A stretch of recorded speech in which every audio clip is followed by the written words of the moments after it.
प्रतिमा शर्मा 838।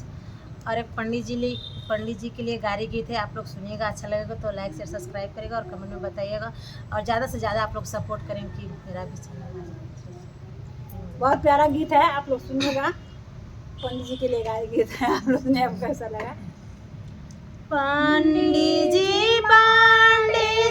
कारी पंडिताई जी, टूटी लगे सूतल बाजा, नेउआ टूटी जाई जी, दीदी लागे सूतब ताजा, नेउआ टूटी जाई जी, दीदी लागे सूतब टूटता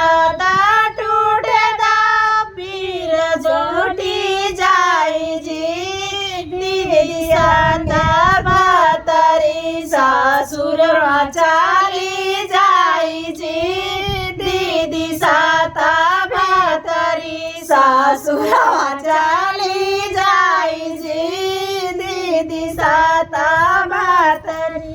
पंडित जी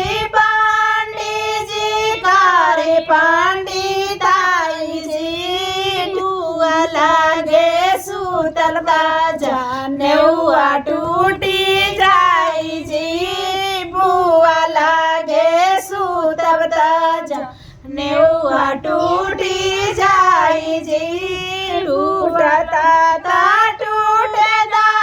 फिर टूटी जाई जी, बुआ साता बातरी सासुरवा चाली जाई जी, बुआ साता बातरी सासुरवा चाली जाई जी। पंडित जी कारी पंडिताई जी, भाभी लागे सूतब ताजा, नेउआ टूटी जाई जी, भाभी लागे सूतब ताजा, टूटता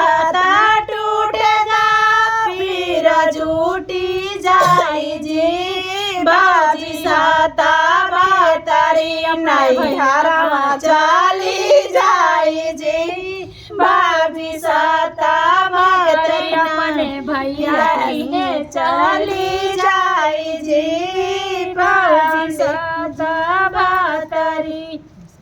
आप लोगों को यह गीत कैसी लगी? तो मिलते हैं अगले नए धमाकेदार वीडियो के साथ, तब तक के लिए बाय बाय।